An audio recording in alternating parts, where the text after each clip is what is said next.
Okay, I'm going to get started this morning by just welcoming everyone. Welcome to Tung. Nice to see all of you guys. Sawadee Kap, welcome. Welcome to everyone online as well who's joining us. Today is our group learning program, and what I do on Wednesdays is I guide you guys in meditation session, and then I just open up to any and all questions that you guys might have related to the path to enlightenment. I'll maybe give you guys a little bit of a taste of the teachings of the Buddha, so you'll have a frame of reference to just begin to start to understand the teachings a little bit, but then we'll actually just open up to any and all questions that you guys have as we go forward in our time together this morning.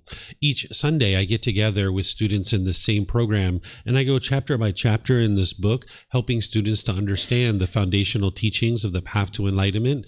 In this week, this Sunday, we're going to be in chapter 11, which is titled Meditation, Developing Your Practice, where I'm going to be talking about all the ins and outs of meditation practice and developing a meditation practice, explaining the 4 types of meditation that the Buddha taught and why you would use these and how they actually help you in your journey to enlightenment. So again, welcome to everyone here. Welcome to everyone online.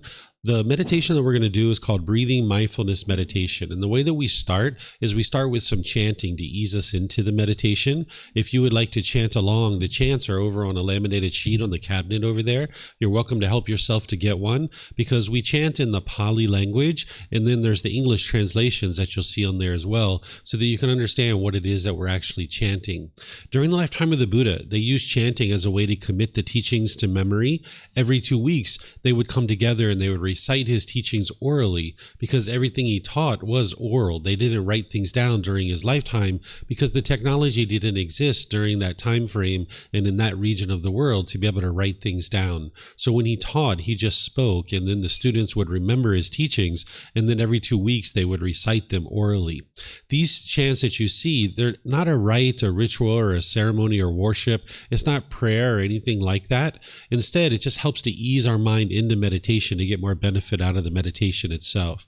If you read the English translations, you'll see that there's a lot of appreciation and gratitude and respect for the Buddha in these chants. And because of that, I don't even think the Buddha actually created these chants. They were probably created by his students either during his life or after his death, because a Buddha wouldn't walk around teaching his students to chant these things to him out of respect for him.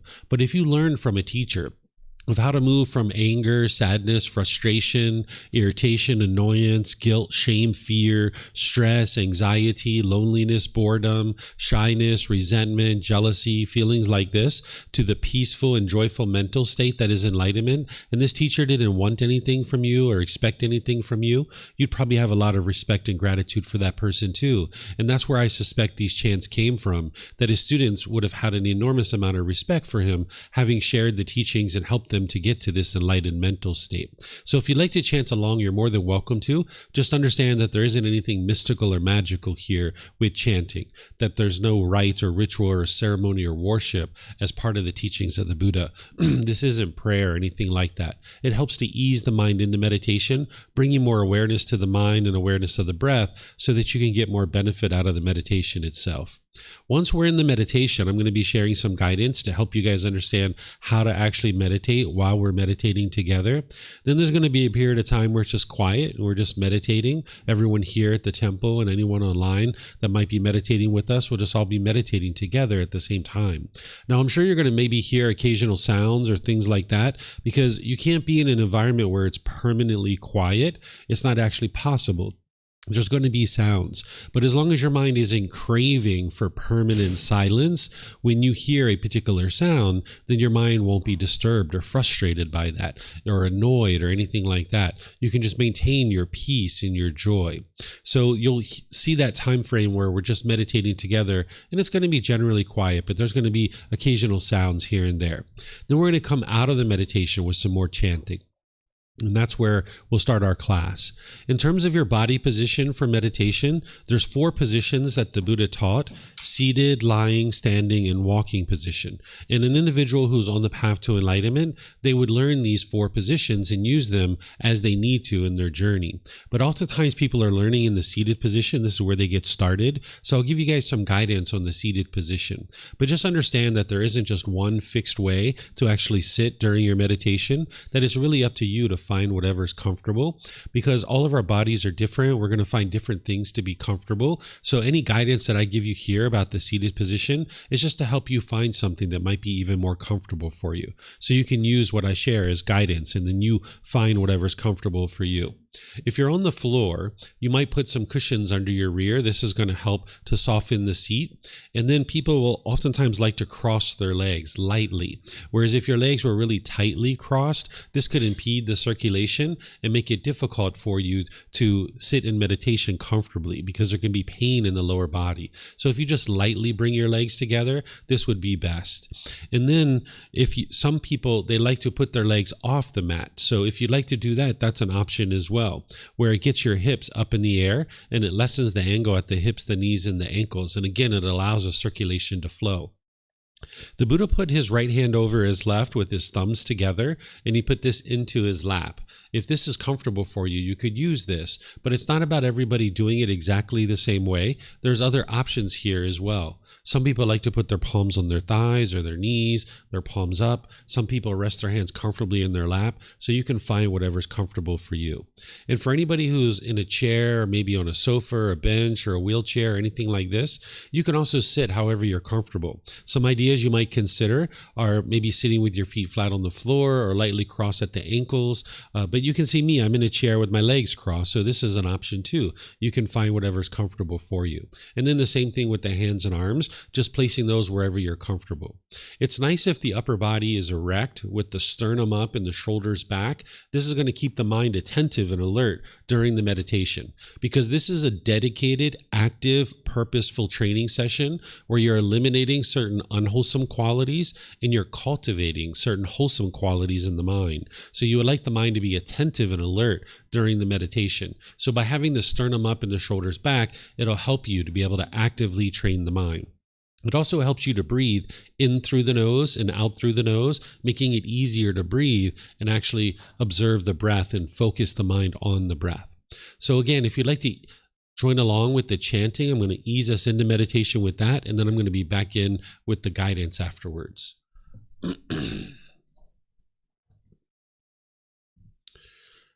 Arahang Samma Sambuddho Mahakawa Hotang Mahakawanang Apiwateyami Sawakato Mahakawata Tammo Dhammang Namasami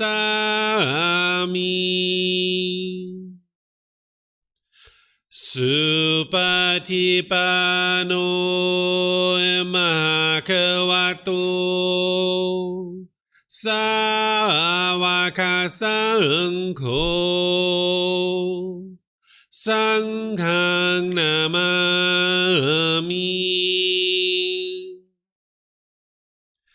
Namo Rasa Bhagavato Arahato Samma Sambuddhassa Namo Rasa Bhagavato Arahato Samma Sambuddhassa Namo Rasa Bhagavato Arahato Samma Sambuddhassa Iti piso Mahakawa Arahang Samma Sambuddho Vicacaranang Sammuno Sakato Rokavitu Anutero Purisa Dhamma sati sata tawa manusanang Bhoto Bhagavati.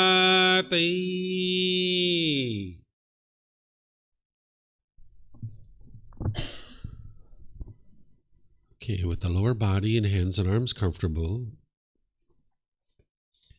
and the upper body erect,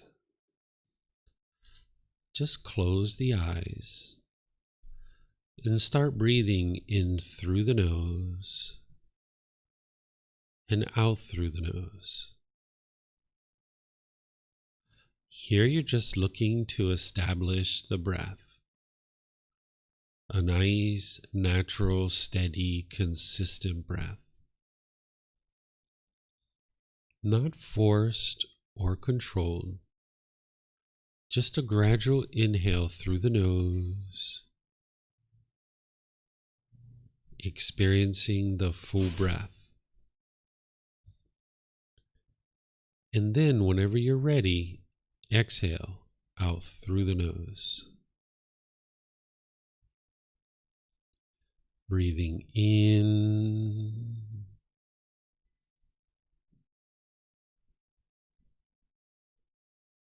and out.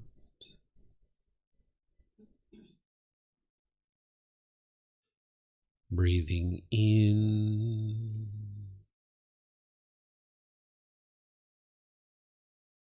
and out.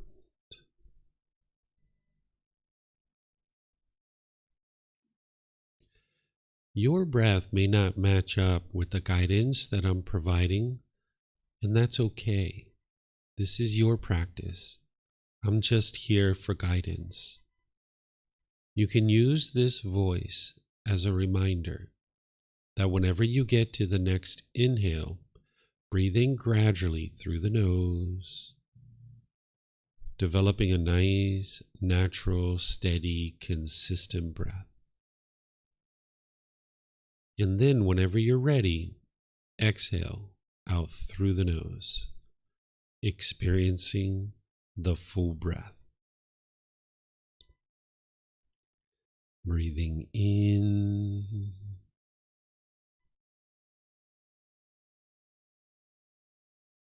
and out.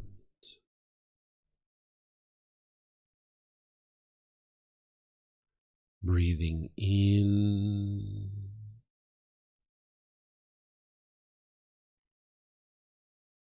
and out.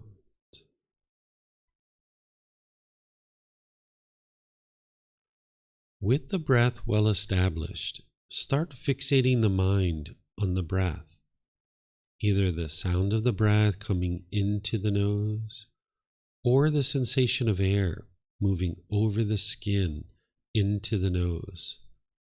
The breath is the present moment. Fixate the mind on the breath, the present moment. Breathing in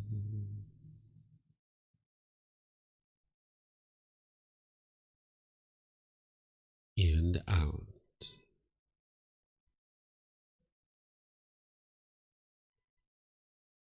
Breathing in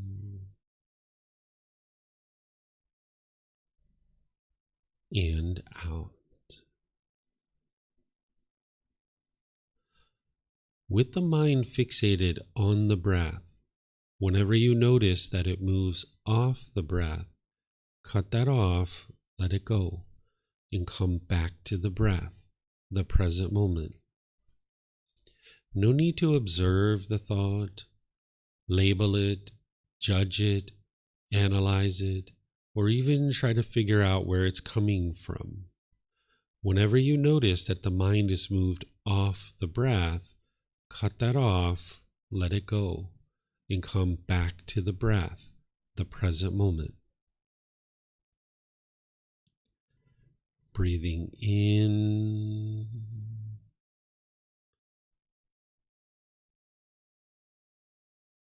and out.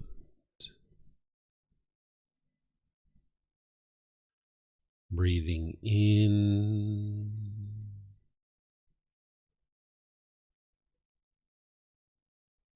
and out.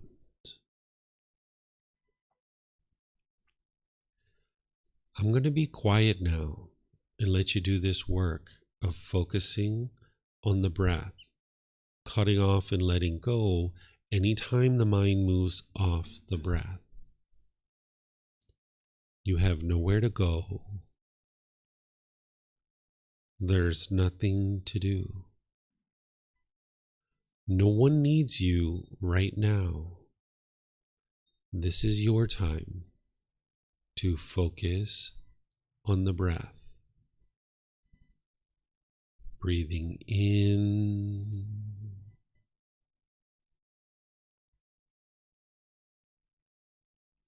and out.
อะระหังสัมมาสัมพุทโธมหาเขวาพุทธังมหาเขวันนังอภิวาเทมิสวากขาโตมหาเขวตาธัมโมธัมมังนามัสสามิสุปฏิปันโนมหาเขวโตสาวกสังโฆสังฆังนามามินับโมตัสสะภะคะวะโตอะระหะโตสัมมาสัมพุทธัสสะนับโมตัสสะภะคะวะโตอะระหะโตสัมมาสัมพุทธัสสะนับโมตัสสะภะคะวะโตอะระหะโตสัมมาสัมพุทธัสสะอิติปิโสมหาเขวาอะระหังสัมมาสัมพุทโธ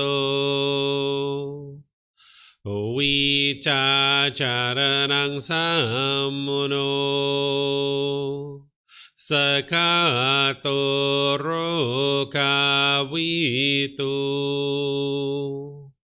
อนุเตโรปุริสานามาสติสัตตาตาวามนุสนังโพโตภาควาติ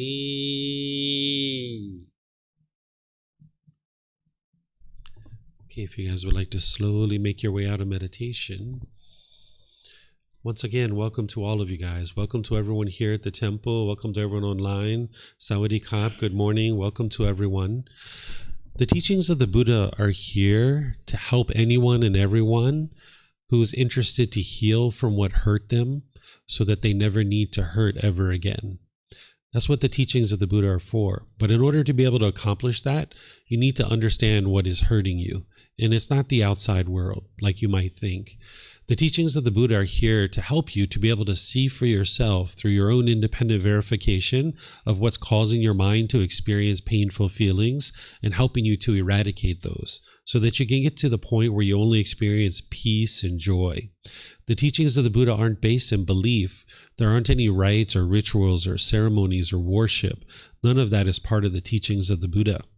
But instead, he's sharing with you the wisdom of how to actually train your mind to get to a point where you only experience peace, calm, serenity, and contentedness with joy. By the time you get to enlightenment, your mind will be focused, concentrated. You'll have clarity and deep memory. You'll notice that your personal and professional relationships are blossoming, that they'll be harmonious, that you won't be experiencing bitterness and harshness and hostility in your life any longer, because you would have eradicated that from the mind through training of the mind. The teachings of the Buddha are going to help you to be able to get to the point where you're not even experiencing a bad mood any longer, because you have uprooted the causes and conditions that are producing this. So what I'm going to do here today is I'm going to just share with you guys a little bit of a taste of the teachings of the Buddha so that you can understand a little bit about what he taught. And then I'm just going to open up to any and all questions that you guys might be interested to ask. We'll even talk a little bit about meditation so you guys will understand how meditation fits in to helping you to be able to eradicate the painful feelings where your mind no longer experiences the bitterness and harshness and hostility, the anger and frustration, the sadness, the guilt, the shame, the fear, the stress, anxiety, and loneliness and boredom, and all these other feelings. They can all be eliminated from the mind, where you don't need to experience these any longer. So the problem that the Buddha discovered in the mind is that it experiences these discontent feelings, that the mind forms its inner feelings based on some condition. That if the mind gets what it wants, then it'll experience happiness or excitement or elation, these pleasant feelings.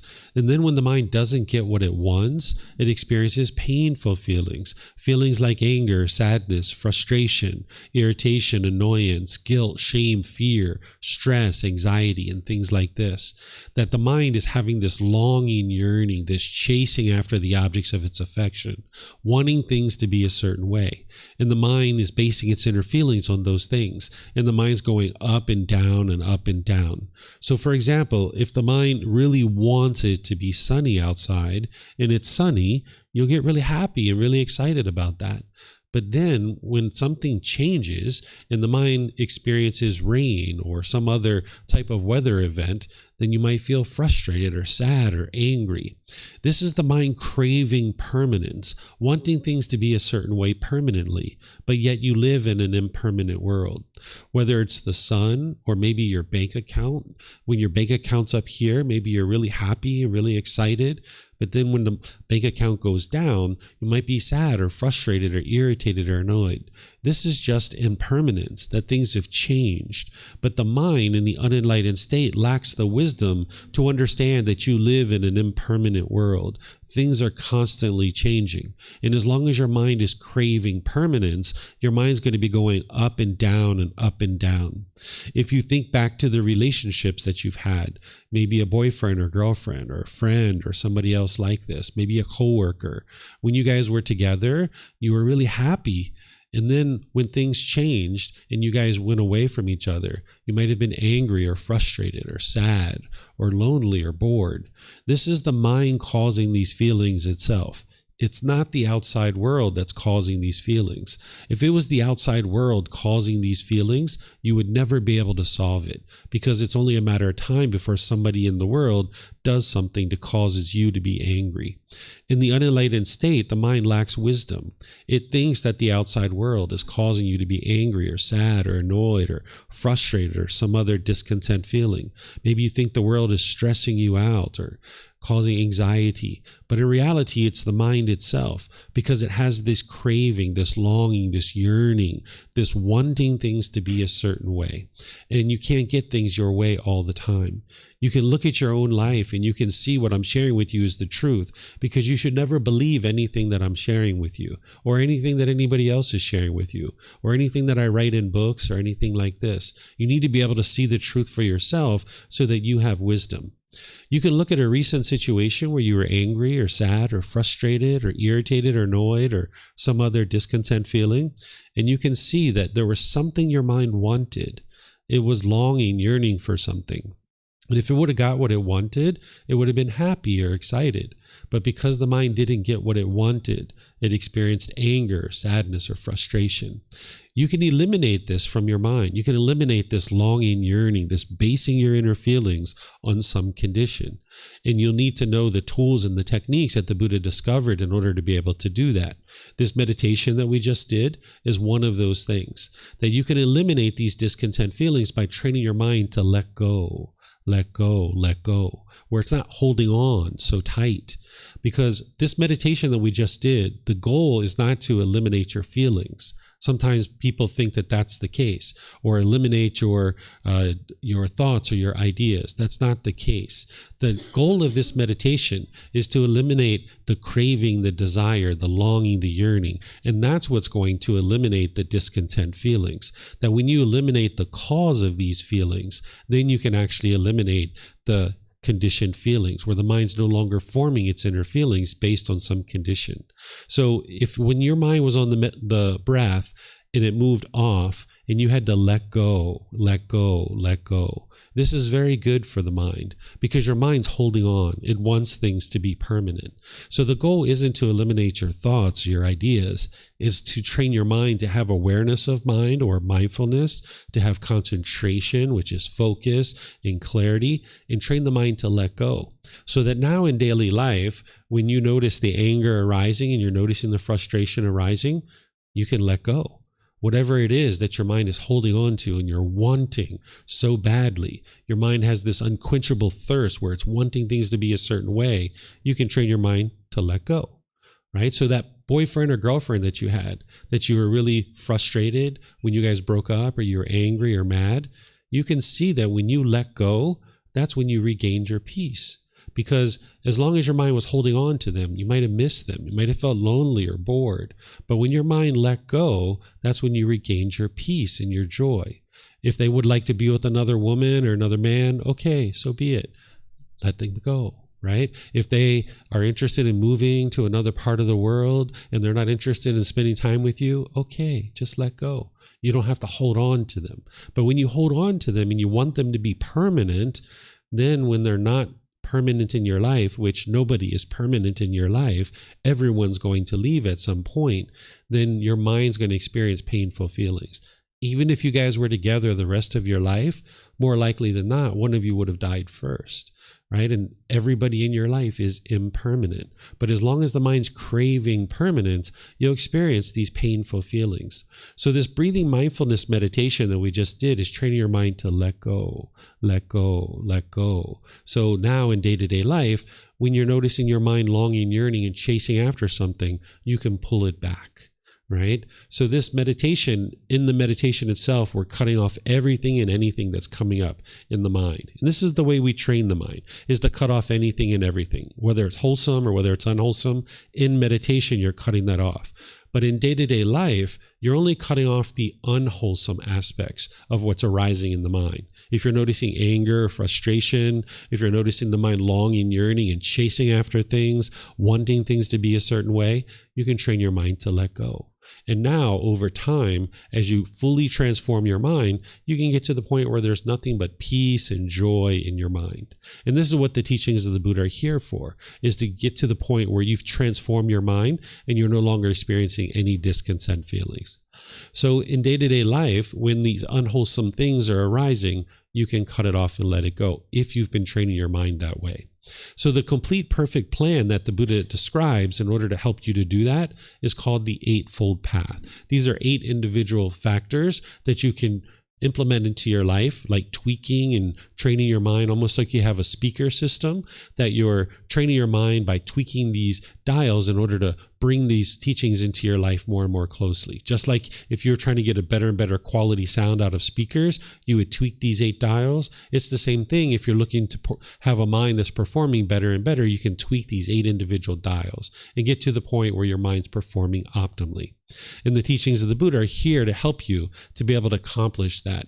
And a teacher is like a tour guide, helping to point out for you the things that you need to learn and grow and develop. But it's each individual student who's choosing for themselves that they're done with the anger and they're done with the sadness. They're done with the frustration. They're looking to transform their mind and they're looking to transform their life. And not everybody's willing to do that work. Not everybody's willing to confront the fact that their own mind is causing these feelings.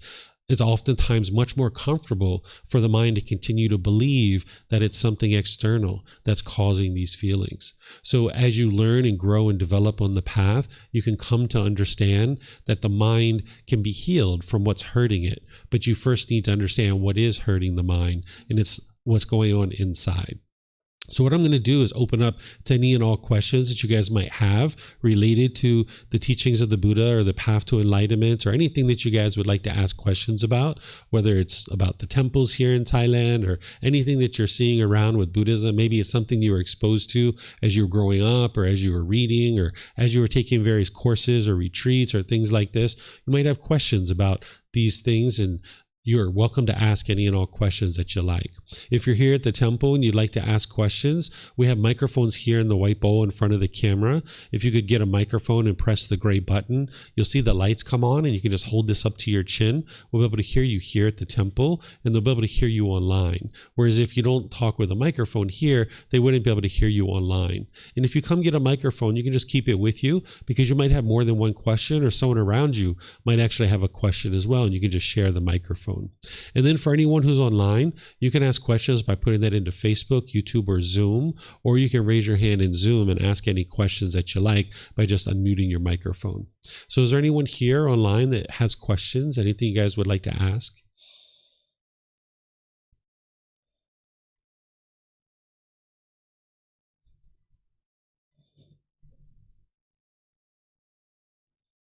No questions? Nobody has questions? Okay. If you guys don't have any questions, what I'll do is I'll just end class thanking you guys for being here. No questions? Okay, you have a question, ma'am? Yeah.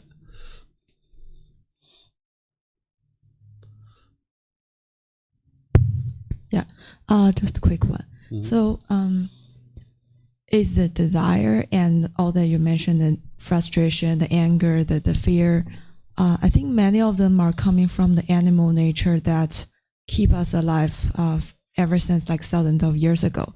So should we actually eliminate all those things that have keep us survive, or should it be like a balance between the desire for future and the cherishment of now? Because actually, like these days I've been reading books, and they suggest that there should be a balance, which for example could be, for example, you are keeping improvement on something, so that you can both anticipate that you're improving in the future while you are also making achievement every now.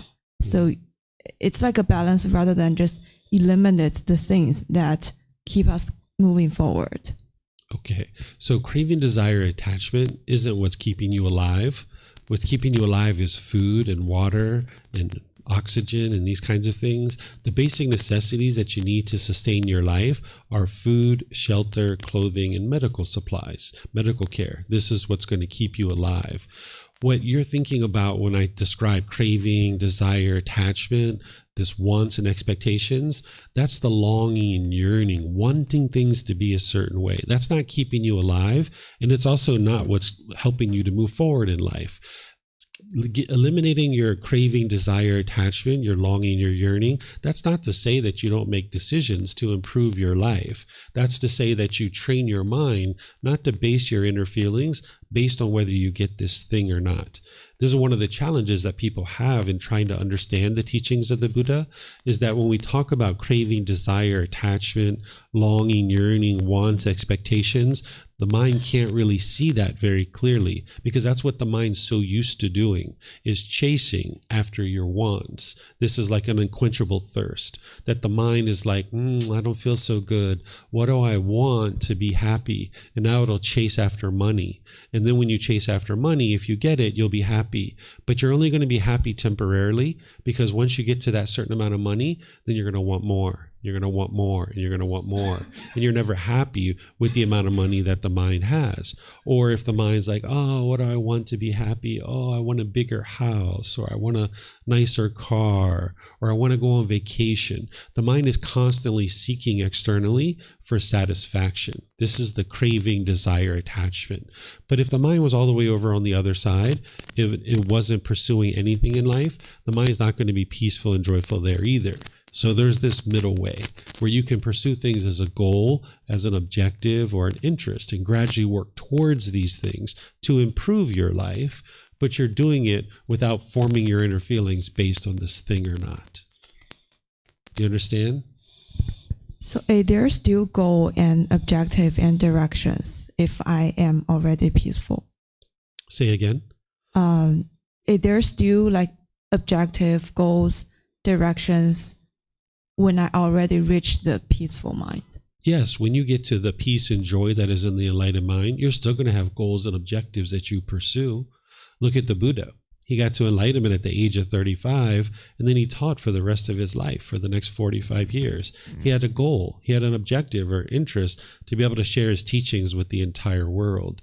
So getting to peace and joy doesn't mean you just sit back and do nothing, right? That wouldn't be very enjoyable for the rest of your life to just sit back. It's not like life is over just because your mind has gotten to this peace and joy. It means that you're no longer forming your inner feelings based on these things. One of the other things that the mind has a hard time to understand is that when I describe goal, what most people know of as a goal is actually not a goal. It's a craving, desire, attachment. If you're pursuing something, and if you get it, you're happy, and if you don't get it, you're sad, that's not a goal. That's a craving, desire, attachment. A goal is something that you're working towards, and you're not actually forming your feelings on whether you accomplish it or not. That you can maybe get 80% of your way there, and you can look at it and be like, let's see, what do I need to do here? I could maybe extend my timeline to be able to accomplish this goal, or I could add more resources, or maybe I'm just completely fine with the 80%. I don't need to go any further. So if the mind is forming its feelings, like it gets so happy when it accomplishes something, then when you don't accomplish it, you're going to get sad and frustrated. The mind's just going to be going up and down and up and down. This is what the mind's used to in the unenlightened state. It's pursuing things as a craving, desire, attachment. It hasn't learned this middle way of how to progress towards things patiently and calmly and gradually. It wants those pleasant feelings. It's almost like a drug or a high that the mind is chasing after these things.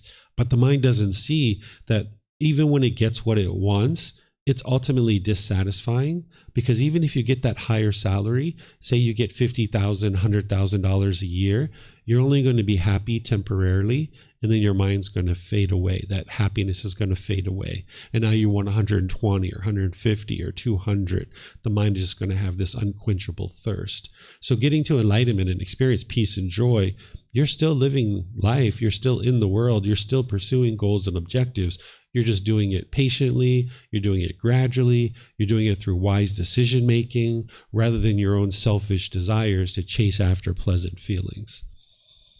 One last question. So can I understand it like a real goal is something that you can never achieve in your life? Or I can understand the other way. If the goal can be defined as I achieve or not, then it's not the real goal that I should be trying to achieve. No, you can achieve goals in your life. A real goal you can achieve. You're just not forming your feelings on whether you accomplish it or not, right? So a goal might be that, I don't know, I'm trying to think of some of my goals. My goal is to share these teachings with as many people as possible. And when I come here, at one time in the past, nobody knew I was teaching. So sometimes I would show up, there'd be nobody here. And I would just leave. I would just go home. Other times I would come, there'd be one or two people here. But now, every time I show up, there's like 30, 40, 60, 80 people here every single time. But I don't get happy or excited with that. And I don't get sad or frustrated when there's nobody here.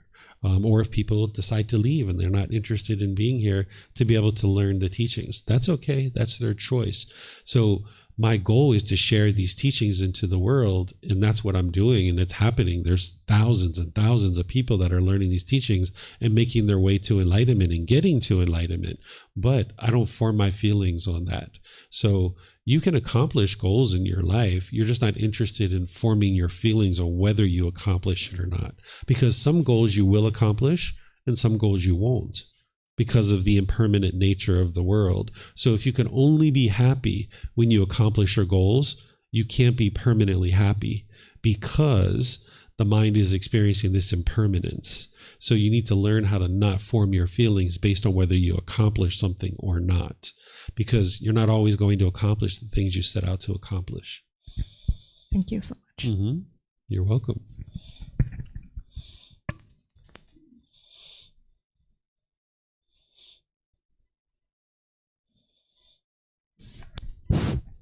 Okay.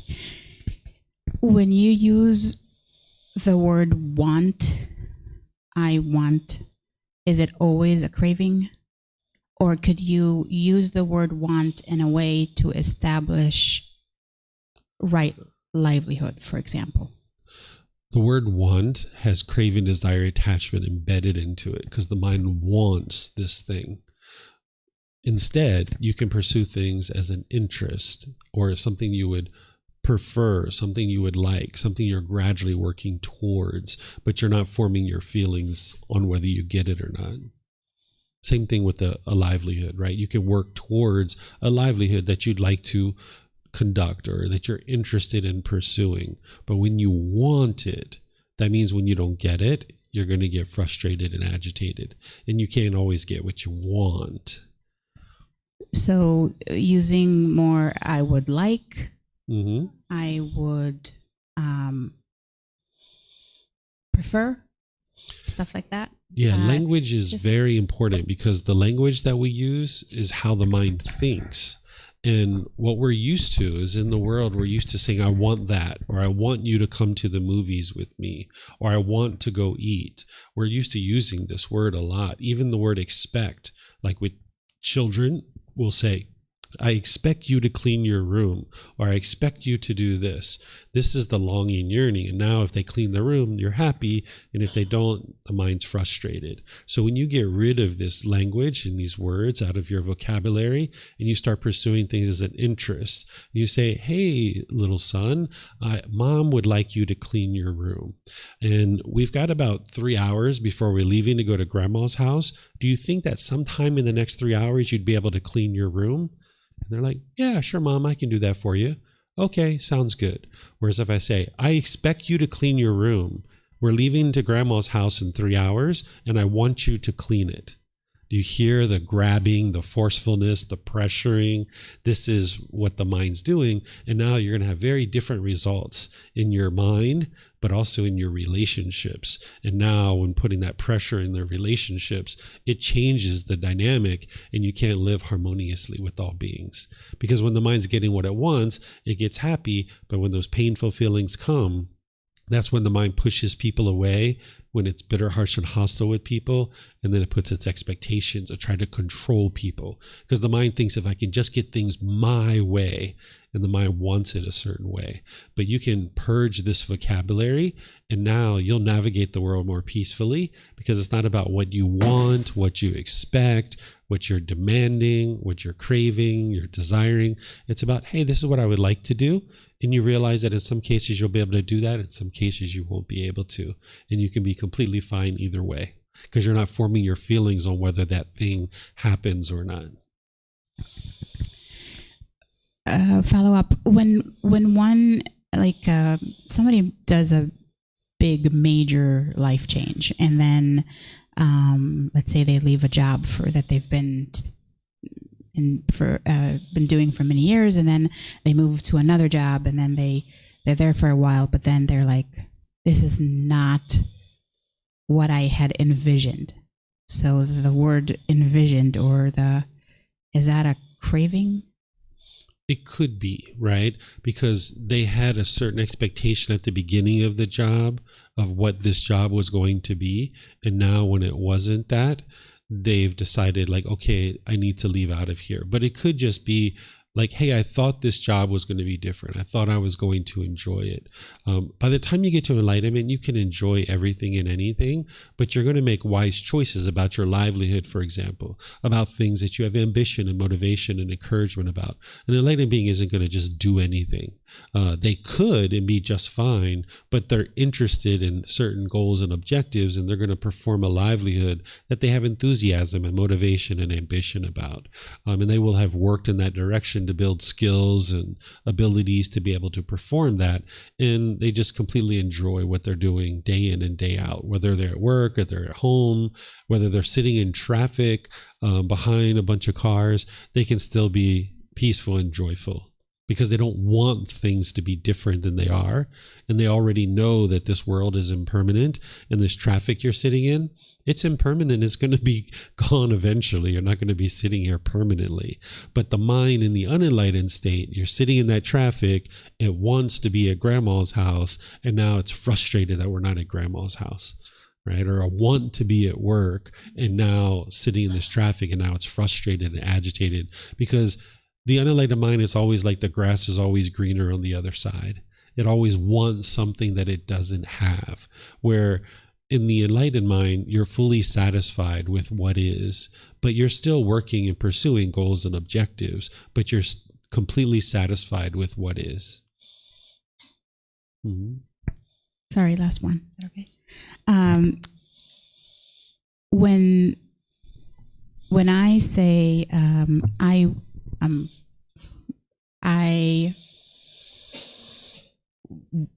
okay, I'm going to use that word again. Want. I want my kids to have a good future. I want my kids to have happiness in their life, and I know I can't control that. Is that the attachment to the kids? Yes. What you would like to do is you would like to set this up whereas I would like my kids to have a nice future and have a wonderful future. And I, as a parent, am going to guide them in such a way that allows them to cultivate the wisdom that they need in order to create that future for themselves. Because I'm impermanent in their life, and all I can do is the time that I spend with them is help them gain wisdom. And the way to help them gain wisdom is to guide them in cultivation of that wisdom, not telling them what to do, not putting expectations on them, not forcing them what to do, not putting expectations on them, not controlling them, but instead like a parallel process that you're guiding them and helping them cultivate wisdom along the way about wise decision making and helping them see what would be wise in terms of their own decisions around their wisdom, their moral conduct, their mental discipline. They're going to need all of those same things that you're learning with the Eightfold Path. They're going to need that too. And now you help them learn about these natural laws. Right? It's not about learning mommy and daddy's rules, because then when they go out in the world, the rules change because teacher has different rules, professor has different rules, boss has different rules, wife and husband have different rules. You're not interested in them following rules because those aren't throughout the entire world. You would like them to understand the natural laws, because when they understand the natural laws, now no matter what environment they're in, they can make wise decisions and perform perfectly and have a wonderfully successful life.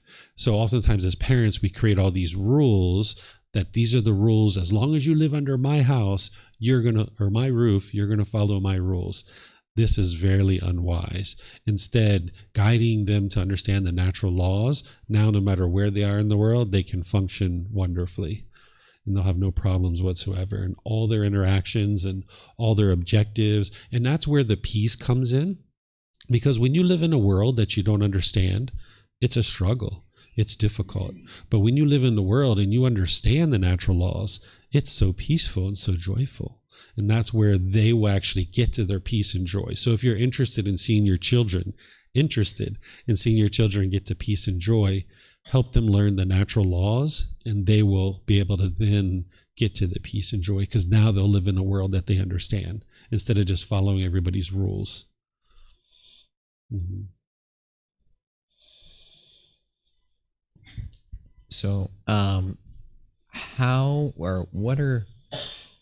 you've advised on this before in the past, but when you're moving on this path and you're dealing with the attachment of others in your life, say a boyfriend or girlfriend that has a very difficult time, as you're letting go of your attachments, what suggestions do you have to help with that, or determine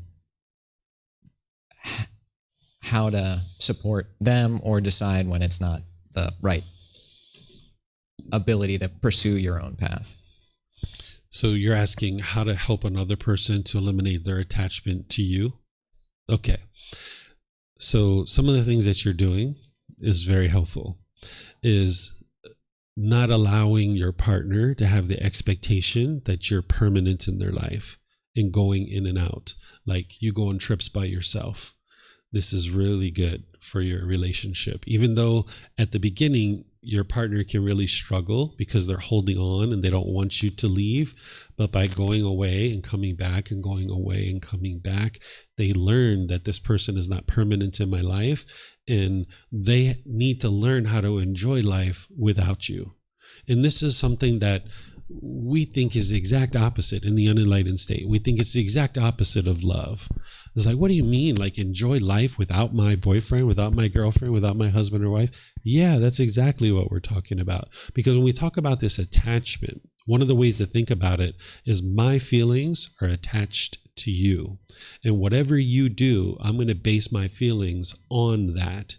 That means that my mind is not free, that all this person has to do is look at me in a certain way or say things a certain way or choose to leave out of my life. And now this mind is upset and frustrated and agitated. The mind in that situation is all shaken up. It's not free. But what you would like to do is get to a point where you and your partner, you can enjoy your life together, and whatever that's like and whatever that is. But then when you're away from each other, you can thoroughly enjoy that as well. And now you don't have all your eggs in one basket, so to speak. And one of the best ways to help your partner to get to that point where they can experience that is to do what you're doing, where you take frequent trips, I think, to allow your partner to get comfortable with that. But then you also take trips together sometimes too, which is also really wonderful. What if they have a very difficult time with that? What if that attachment is not being understood? At the end of the day, in order for them to get to peacefulness, they're going to need to learn and practice and train their mind. Because if they're not doing breathing mindfulness meditation, if they're not practicing generosity, if they're not understanding the Eightfold Path, they're going to keep suffering. They're going to keep having painful feelings because they're not doing the work, the inner work. Their mind is going to keep thinking that the problem is external because they haven't penetrated and seen clearly the Four Noble Truths. They have to start with the Four Noble Truths to be able to reflect on that and be able to see that it's their own mind that's causing these feelings. When I start talking about how one's own mind is causing their own feelings, people don't usually like to hear that. People usually like to leave. They don't like to hear that. What do you mean I'm causing my own anger? The mind wants to hold on to this belief that other people are making me angry, especially when the ego is in the mind, thinking that I'm so great and everyone else is the problem. And when you learn the Four Noble Truths, as you have multiple times, you can see, you can independently verify, like, yeah, it's your own mind that's caused that. And that's like a real breakthrough. Even the Buddha calls it that. He calls it a breakthrough because now once and for all, you can see what's causing these feelings. So until your partner is willing to have that breakthrough, to be able to see the Four Noble Truths clearly, they'll just keep thinking that the problem is external and they'll keep stuck in this problem over and over and over again. Because you learned dependent origination last week, because of that ignorance, the unknowing of true reality, they're going to keep making unwise decisions, and it's going to keep leading to discontentedness over and over and over again. Mm-hmm. Yep. Yes, ma'am. Complicated relationship with my mom. Mm-hmm. So my mom is a very traditional Chinese parent who expect her daughter to do everything for her. Mm-hmm. So she's supposed to come visit me here in early February. But what I don't know is she expects. Your mic went out. Your batteries went out. The mics are impermanent, just like everything else in the world. Is that better? Yep. Okay, so she's coming to visit me in early February, but what I didn't expect is she expected me to pay for everything because this is like a reward for upbringing. Mm-hmm. But I don't agree with her idea. So since then, she said that she want to cut me off, and it leaves me a lot of sufferings because I don't want to. The easiest ways to solve this problem is to give in, to do whatever she wants. But I don't want that because she will keep doing it. But at the same time, if I don't give in, so right now she's very angry. She doesn't keep in touch. And even today is the first day of Chinese New Year. So then even I send greetings to her, she will never respond. So it's also very painful for me to think that I need to let her go. So I don't know what I should do in this situation. Okay. So you're 100% right. Just paying the money and paying her trip isn't going to solve the problem, because the problem isn't that you haven't given her the money, and the problem isn't that she's not coming to Chiang Mai. That's not the actual problem. The problem is that both of your minds are discontent. you're frustrated, you're agitated, you're annoyed or angry or whatever other feelings might be in there. The cause of this problem is you guys both have expectations, and the mind's craving, it's longing, it's wanting something. Your mom's wanting things a certain way, and she can only be happy if she gets it. And your mind was expecting that mom would do things a certain way too. So let's just talk about your mind first. It's important to be sure that you don't expect mom to be a certain way. So mom unfortunately had an expectation that you were going to pay for her trip to Chiang Mai. And that's where probably what you've already done, or maybe you've thought about, is you need to just explain to mom, I understand this is your expectation and this is what you wanted, but I'm unable to do that, and I'm not able to do that. I'm so sorry. If I was able to, then I would be able to do that. And maybe sometime in the future that might be possible, but right now that's not possible, right? And you just understand that if she gets angry about that, that's her anger. She's causing that anger herself. And what the mind's going to do when it's not getting its expectations met is it's going to push people away, or it's going to push the situation away. That's what it sounds like your mom's doing. Or it's going to become bitter, harsh, and hostile, where through your intention, speech, and actions, the mind will be bitter, harsh, and hostile to somebody. Or the third thing is it'll try to put its expectations on someone and force and control them to do things a certain way. The only reason why you're experiencing discontentedness here is because you're holding on to mom, wanting her to be permanent. And understand that if you give in to mom's demands, it's like feeding a monster. You're going to be feeding this monster its cravings, its desires, its expectations. And in the next situation, mom's going to want more and want more and want more. Letting go of your craving, desire, attachment doesn't mean that you end the relationship. It means that you eliminate this longing, yearning, and wanting mom to be a certain way, so that maybe for now, mom's going to go away for a while. She's going to be grumpy. She's going to be irritable. It's like a little kid standing in the corner. Like, I didn't get what I wanted. I'm going to be angry. It's like pouting. We have this term called pouting, right? This is what the mind's going to do when it's not getting what it wants. So you need to just let that go and understand that mom's going to go away for a while. She's going to be grumpy. She's going to be irritable. She's going to be frustrated. But at some point, her mind's going to let go. She's going to let go of that expectation, and she's eventually going to start coming around again. And then you're right there to be able to have a relationship with her. But if you hold on to mom and you really want her to be in your life, and now you're experiencing those painful feelings, now you might give in to her cravings, her expectations, which is going to be a very unwise decision for you, because it's just going to be the next thing and the next thing and the next thing and the next thing. You can't fix mom. You can't make her happy. But as long as you keep allowing her expectations to become your expectations, then you're just going to be living the life the way she wants you to live, instead of the way that you would like to live your life. So you're going to need to get comfortable with stepping away and allowing mom to go in the corner and pout and be upset and frustrated that she's not getting what she wants. And you just enjoy your time here, understanding that mom's not coming. And then if some point she changes her mind, wonderful. And if she doesn't, that's fine too. But as long as you're basing your feelings on what mom does, you'll be frustrated. So because you haven't trained your mind with breathing mindfulness meditation and all the other teachings, there's an entire path here that I teach as part of the teachings of the Buddha. It's called the Eightfold Path. And as long as the mind hasn't learned this and isn't practicing it, then you're going to have painful feelings. There's nothing I can say to you in a 3-minute conversation or 5-minute conversation, or even a 3-hour conversation. I can't explain it in that short a time, and your mind's going to instantly be completely peaceful with what's going on between you and mom. But if you learn and practice this path, gradually over time, you can get to the point where your mind's completely peaceful and completely joyful. It's going to take time. And part of that is you're going to need to experience these painful feelings. When you're eliminating craving, desire, attachment, it can be quite painful. It's like you have to walk through the fire in order to appreciate the fresh air on the other side. Or another way to think about it is it's like joining the mafia. When the mind has cravings, desires, attachments, it's getting all those pleasant feelings.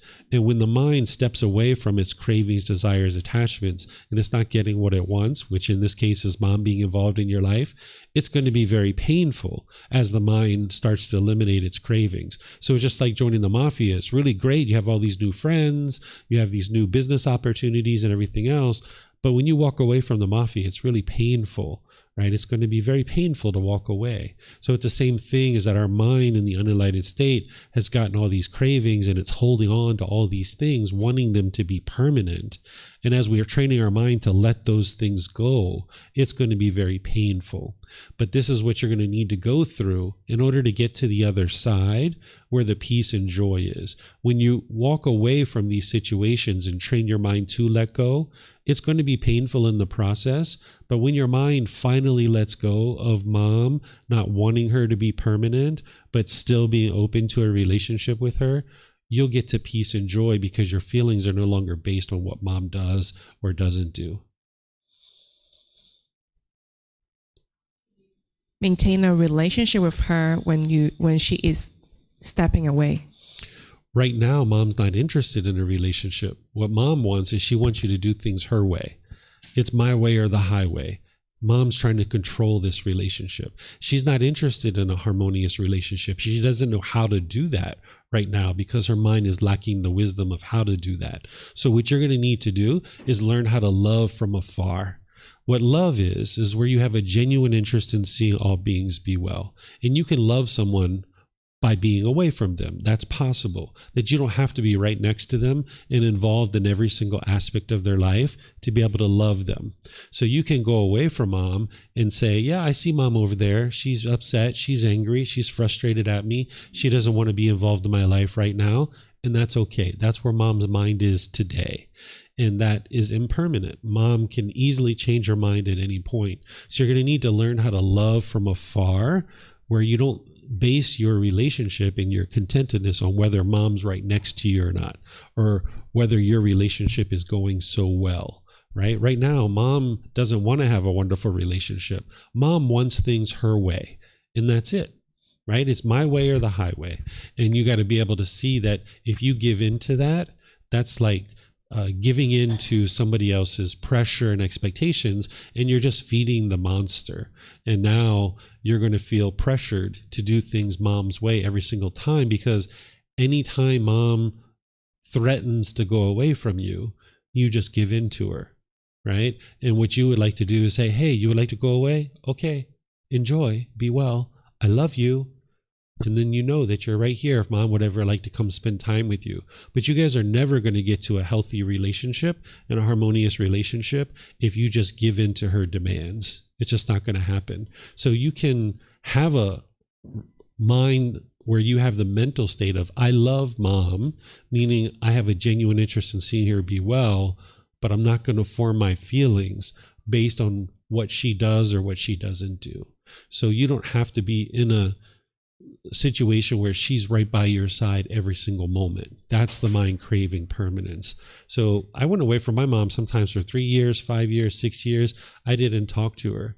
And that's what needed to happen in order for my mind to let go, for her mind to let go, and for her to see that I wasn't going to give in to her demands and her expectations.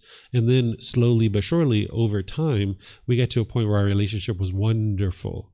She wasn't putting expectations on me. I wasn't putting expectations on her. And we had a wonderful relationship. But as long as I was putting expectations on her and she's putting expectations on me, we couldn't live a wonderful life. So we had to go away from each other to be able to train our minds and be able to let go. So if you choose to just go on with your life, where you're always open for mom to be involved in your life, but that's mom's choice of whether or not she would like to be in your life or not. But if she's going to be in your life, she needs to be able to do it without putting expectations on you, because that's just going to sabotage your relationship. Because if you are in a relationship and the only way someone will be in a relationship with you is if you do things their way, that's just sabotage. You're going to have a very difficult relationship in this situation. Yep. I think Jack had a question. Let's go to Jack, and then we'll come to you. Okay. Following what that lady said earlier about want and the use of language, I think is very important, use of language. What about if it would be different to your mindset if you say, I want to get rid of all criminals in Chiang Mai and I want to get rid of all drug addicts, but your driving force is, I want to do it. Yeah. Whereas if you say, I would like to get rid of them, it doesn't have the same effect. Yeah. So when you operate through craving, desire, attachment, you're going to make unwise decisions. When you want something, you're going to be making decisions through your own selfish desires, right? So I want to get rid of criminals. So now I'm going to work feverishly in order for that to occur. And now in the process, making unwise decisions, things are going to blow up in your face and you're not going to be able to accomplish that, right? Whereas if you would like to accomplish this and you gradually work towards it, now you can make wise decisions in that regard. And you're not basing your feelings on this, because if you want it, let's just say someone says, I want to get rid of criminals in Chiang Mai in 3 years. Well, now when you get to 3 years, you're so angry and frustrated that you haven't been able to do it, that your mind is unclear and you're not able to make wise decisions to now actually continue to work on your goal or objective. Whereas if you're like, hey, I would like to do this within 3 years, fully understanding that it may or may not happen in 3 years, it may happen sooner, it may happen later, but now I can maintain my peace, I can maintain my joy, and I can gradually work towards this goal in order to accomplish it with a calm mind. But when you're chasing after it and you're forming your inner feelings on whether you get it or not, you can't work towards it in a wise way. But it might be unwise to wait too long because maybe more people getting killed. And so if you sort of take that, well, I can do it in 3 years, but in the meantime, the other people would suffer.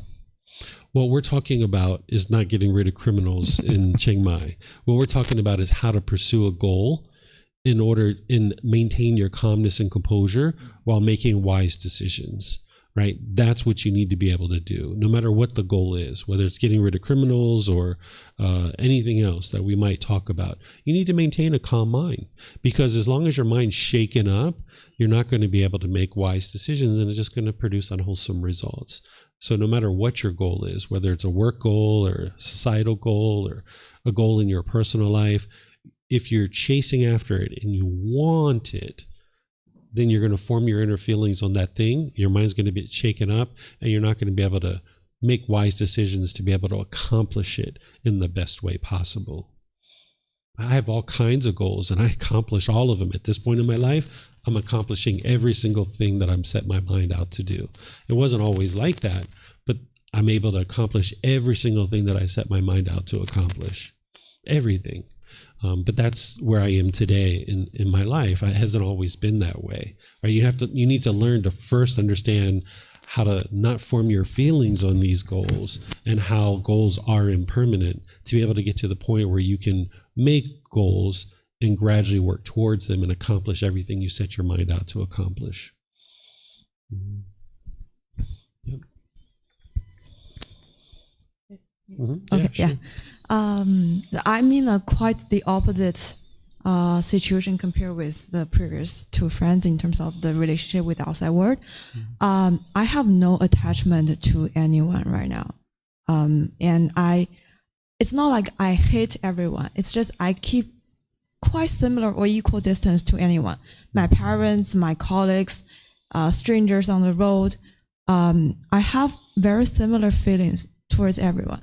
And my parents, I think they try to understand me because I honestly, I don't spend enough time with people that should be in a close relationship with me, but I'm not spending much time with them.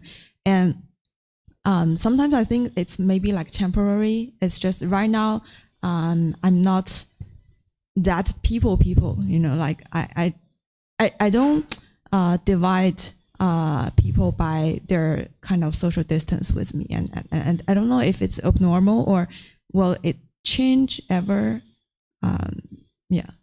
Okay, so to be able to understand the path to enlightenment, you need to be able to see true reality. So let's talk about something first. You say that you're not attached to anybody right now, right? Okay. How would you feel if your mom or dad died? like in my imagination, I thought about it. I will be depressed, but I will recover soon. Okay, so you'd be depressed, you'd be sad. That's the attachment. So you are attached to people. You're not free of attachment to people. Otherwise, you wouldn't experience that depression. By the time you get to the point where you're not attached to anybody, people could die and you wouldn't be upset, because it's not love that's causing the mind to experience that. It's the attachment, it's the craving, it's the desire, it's wanting these people to be permanent. So you do have attachments to people in your life, and it's important for you to be able to see that, because the mind can live in this false reality where it thinks that it doesn't have attachments to people. And if the mind firmly believed that, and you didn't see the truth that you do have attachment to people, then you're not going to do the work that you need to do to eliminate those attachments so that you can get to a point where there is peace and joy permanently. Do you see this? Okay, so like I think I previously think I should have more attachment to people. You should have more attachment? Yeah. Why? Because I got complaint and people's comments on me that it's like I have no heart. I'm not 100% sure you understand what attachment is at this point. That might be why you're flip-flopping on this now. Attached mind is craving, wanting, longing, yearning, holding on to something, wanting it to be permanent, not understanding that it is impermanent. So if you have attachment to people or objects, it's only a matter of time before your mind's discontent, because the mind's attached to this thing, wanting it to be permanent. And now when you experience the impermanent nature of this thing, you will be irritated, agitated, frustrated, or so forth. So if I'm attached to this computer and I really want this computer to be a certain way, now when I experience the impermanence, that it breaks or I lost it or someone stole it, now the mind's going to be frustrated or sad or angry because it wants this computer to be permanent, when in reality, this computer is impermanent. It's not going to be with me permanently. Do you see that? So attachment isn't leading to anything beneficial whatsoever. It's just causing the mind to go up and get really excited when you're getting what you want. And then when you don't get what you want, the attachment is causing the mind to go down. So you get to the point where you are free of attachment, where you understand like, I need this computer and I'll use this computer and it helps me to accomplish many different things. But ultimately, it's impermanent. There's going to be some days where it works and maybe other days it doesn't work. The battery runs out, it gets lost, it gets broken, or what have you. This computer is impermanent. And you can train your mind not to hold on to it and crave for it to be permanent. Yeah. I think it's not attachment. It's more like closeness. Like I'm not close to any people, anything. So that it's like I'm not spending enough time to truly understand an individual. And rather, I think I spend equal but shallow time and understanding with a lot of people. Yeah, so it sounds like what you're talking about is two sides, right? You're talking about holding on to people and wanting them to be a certain way, and then the mind can see this other side where you're not doing anything and you're just maybe lackluster or not really interested in any kind of interaction perhaps. There's a middle way here where you spend time with people and you enjoy your time with people and you have great relationships with people. And when people come and go in and out of your life, you're completely fine with that. But you're not basing your inner feelings on that. You know, there's many people who I spend time with and I enjoy thoroughly all the time that I spend with every single person that I interact with. But when it's done and over with, it's done and over with. And we move on to the next thing. I'm not sad. I'm not lonely. I'm not wishing this would have continued for longer. It's just like, okay, done and over with. And now we move on to the next thing. So sometimes we spend time alone. Sometimes we spend time with other people. But if you're looking for that closeness, that's the attachment that the mind's looking for. And because the mind's so used to attachment, when the mind's letting go of attachment to people, it can kind of swing to the other side and feel like you're not close to people.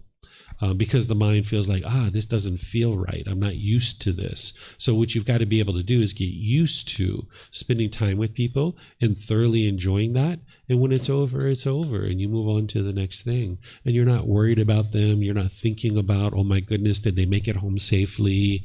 Are they going to come back and see me again? All these other things. That's not the care. That's not the love. That's the attachment. I remember when I was a kid, we would go to grandma's house, and we lived about 30 minutes away from grandma's. And whenever we got home, we had to call and tell grandma we got home safe. And if we didn't call and tell grandma we got home safe, she'd be worried about us. And we'd get a phone call. Did you guys get home yet? Yeah, we're home. Oh, I was so worried about you. This is just attachment. That's not love. So you would like to get to a point where you understand how to spend time with people, enjoy it, and then when you're away from them, you can enjoy that too. And now your mind's liberated and you're free from all these strong emotions and feelings that you don't have to be so worried and upset or frustrated or angry. That's not the love. That's causing that. That's the attachment. Just one more question, one last question. A bit personal. It's about food and eating, because I still have a bit like eating disorder. I went on diet a few years ago and then I overeat, so kind of bounce back and forth. So just want to know like what's your attitude and like a daily routine or your actions about food, eating in general. Sure. So what the Buddha taught and what an individual needs to learn is how to eat in moderation, where you're not gorging yourself on food, but you're eating food to sustain the body. And this is going to change, where you need to be able to see food as something to sustain the health of this body, not as something to please the tongue, because that's how usually people eat, is they eat in order to please the tongue and get those pleasant feelings. And now if you're eating food that you like, you get happy, but if you're eating food that you don't like, you get frustrated or agitated or annoyed. This is because of the craving, the desire. The mind's craving for certain flavors to be permanent. It wants agreeable flavors to always be hitting the tongue, where that's the craving for permanence, where sometimes the mind experiences disagreeable flavors and now it's frustrated or agitated or annoyed. So if you learn how to eat in moderation, where you're not gorging yourself, and you learn how to not eat based on emotion, like whether you're happy or sad, then you can just eat in order to nourish the body and maintain the health of the body. And this is what an individual needs to ultimately get to, where by the time your mind's enlightened and you're eating food, you know that it tastes good, you know that it tastes enjoyable, but you're not basing your feelings on it. Your mind is completely calm and completely steady. And you understand that this food that you're eating that tastes a certain way, that is impermanent, that at some point you're going to eat food that doesn't particularly taste so well, but you can still eat it because you know that it's just nourishing the body, and that's the only reason why you're choosing to eat it. So we shouldn't, like, even though there's a lot of great street food here, we shouldn't really pursue that kind of happiness to get, not happiness, but like the excitement or the eager to eat food that make you happy. Choosing to eat something and know that it's enjoyable is different than choosing to eat something and get pleasant feelings. This is what the mind has a hard time to understand. When you're choosing to eat something like, say, ice cream, and now the mind gets all these pleasant feelings because of it, now when you don't have that sweet ice cream, now the mind's frustrated or agitated. So you need to learn how to go out into the world and eat and enjoy your food without getting so excited and so emotional.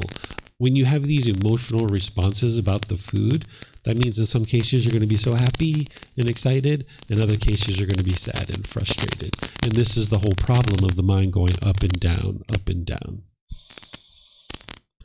So there's no harm in going out and enjoying food. It's just learning how to enjoy something without conditioned pleasant feelings. Conditioned pleasant feelings are basing your inner feelings on some condition. If I have this food, I'm happy. If I don't, I'm sad. That's what the mind's experiencing in that enlightened state. Instead, it's just, hey, it's food. It's here to nourish the body. Wow, this food tastes really good. It's really nice. It tastes really great. Excellent. This is nourishing the body. Another set of food. eating this food. Wow, it doesn't taste so good, but you know what? I need some food to nourish this body, and I'm just going to still eat it. Wow, the mind can still be content. Wow, that's a really interesting taste. I haven't had that taste before. And you can still maintain your contentedness and your joy, right, in this situation. Thank you so much. This is what the mind needs to be trained to do. It doesn't know how to do that in the unenlightened state. Any more questions? Yeah. Okay. So I got a really good friend. She was my best friend, but we live in different countries, and we actually usually text each other. And then I actually ghosted her for a while for some reason. Like, she texts me, but I never text back. And I really regret this. She was disappointed, and she broke up with me, and I cannot forgive myself. How can I make myself believe that I'm not an awful person? I'm sorry, I didn't hear that last part. I want to make myself believe that I'm not that awful. I'm not an awful person. Oh, okay. Well, first of all, you're not interested in believing anything, because with belief, you don't know what's true or false. You're just believing it because someone convinced you to believe it, or you convince yourself to believe it. What you would like to be able to do is see the truth. And just a friend choosing to leave out of your life doesn't mean that you're an awful person. It just means that this relationship is impermanent, just like every other relationship. Every single relationship is impermanent. And people are going to choose to come and go in and out of your life for various reasons. Some of it is because their cravings and expectations aren't getting met, so they're going to push you aside because they're angry and they think that you're the one who's causing their anger, so they'll push you aside. In other situations, it's just, hey, we're just moving on because we're not around each other. Like when I was living in the USA and I moved here in 2015, I had all kinds of relationships in the USA. But now I don't really have so many because I'm not around those people anymore, and I don't spend time in the USA. I haven't been spending time there for personal reasons for 10 years, right? So those people, they're fine people that I used to spend time with, and some of them have come here to visit me, but I just no longer see them anymore. And I don't have to base my feelings on that or think that I'm an awful person. It's just that people are going to come and go in and out of your life. This is all impermanence. But if your mind's craving permanence, when someone leaves out of your life, you'll think that there's something wrong. There's nothing wrong here. It's just that people come and go in and out of your life. This is normal. My wife has friends that she hasn't seen for sometimes 14, 15 years. Right? And they'll call up on the phone and say, hey, we're going to be up in Chiang Mai. We'd like to come see you. Okay, great. Come on by. We haven't talked to you in 14, 15 years, but they're coming to see us, right? Completely normal, right? But sometimes what we think a friendship is we got to be talking every single week or every single month. There's this obligation or this expectation that in order to be friends, we have to be intimately involved in each other's life. And this isn't necessarily true. You can have many, many, many countless friends if you don't have these expectations for the relationship to be a certain way. But when we expect a relationship to be a certain way and we have to talk and be intimately involved in each other's life, you can only have about 5 friends, maybe 10 at the very most. But when you don't have attachment in your relationships, you can have thousands of friends and you can interact with thousands of people. And this can be a really wonderful way to do things. So you don't have to think of yourself as awful just because someone is no longer part of your life. This is just impermanence. And the mind needs to get comfortable with this constant change in the world because things are constantly changing.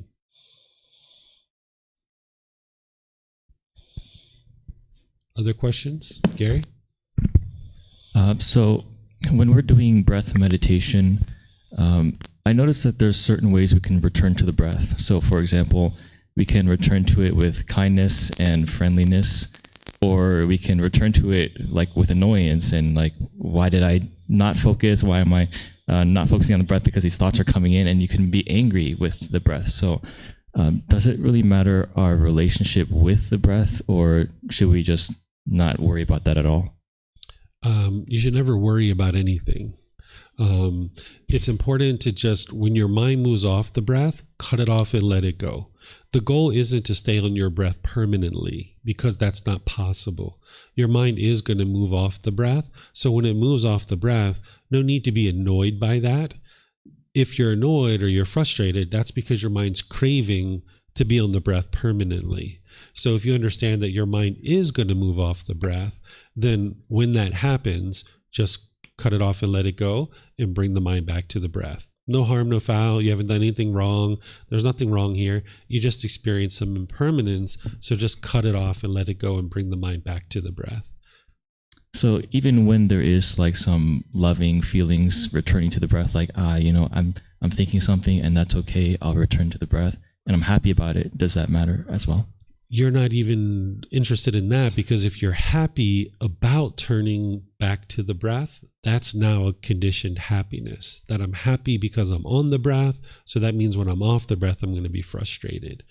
One of the keys to understanding how to get to the permanent peace and permanent joy is to understand that the pleasant feelings are just as much a part of the problem as the painful ones. And when I say pleasant, I mean conditional pleasant feelings, right? So if you get so happy when your mind's on the breath, that means when you're off the breath, you're going to be frustrated.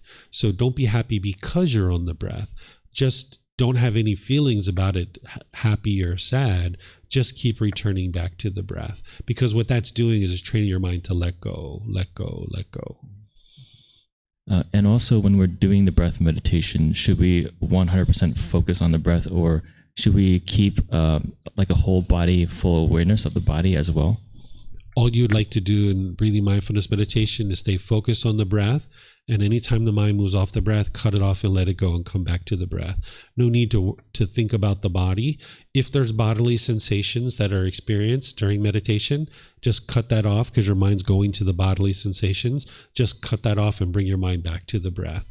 That's all. It's a very simple instruction with breathing mindfulness meditation. It's not complex at all, but sometimes the mind tries to make it more complex, because I see some of the meditations that people teach that aren't based in the words of the Buddha, and it's very complicated. It's very detailed. It's very specific what these people are actually teaching, but the Buddha taught very simple, very basic, and that's what makes it so profound, is that it is so simple to understand and it is simple to practice. So whenever the mind moves off the breath, just cut it off, bring it back, and just know that it's going to move off again. Even an enlightened being, their mind might move off the breath 10, 15 times during their meditation, but they're going to notice it every single time, and they're going to cut it off and let it go. The difference, though, in the unenlightened stages, you're going to have a bombardment of thoughts. It's going to be like thought, or you'll have a thought, you'll indulge in it for a period of time, look at it, play with it, and then you're like, oh yeah, that's right, I'm meditating. Let me bring my mind back to the breath. So that's the difference. For an enlightened being, they're going to notice it right away and cut it off and let it go and bring the mind back to the breath. But you're going to have many years of meditation before you ever get to that point where the mind's quiet and still, and every single meditation is going to be peaceful and joyful. You're going to have many years of meditation before you get to that.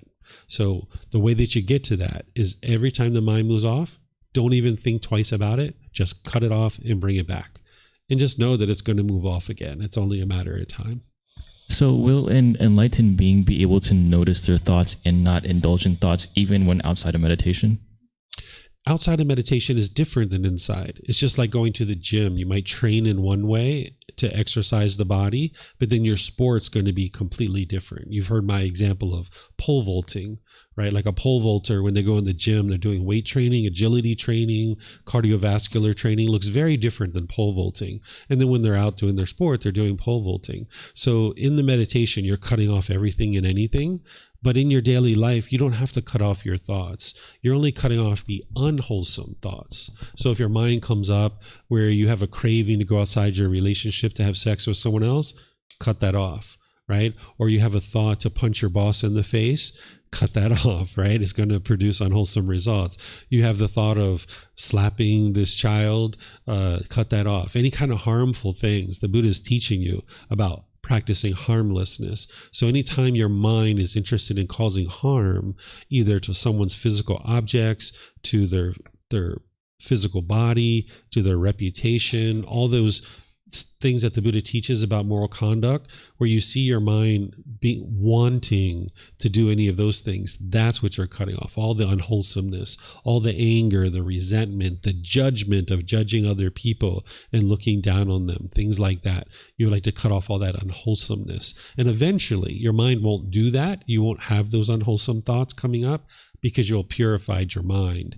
But in the process, you're going to need to be attentive to the mind. That's what your mindfulness is for. That's why you're cultivating that in meditation, is so that you can have awareness of your mind and cut off and let go in daily life. Only the unwholesome things. If you have a wholesome thought come up, no need to cut that off in daily life. But in meditation, you would, because you're training your mind to let go.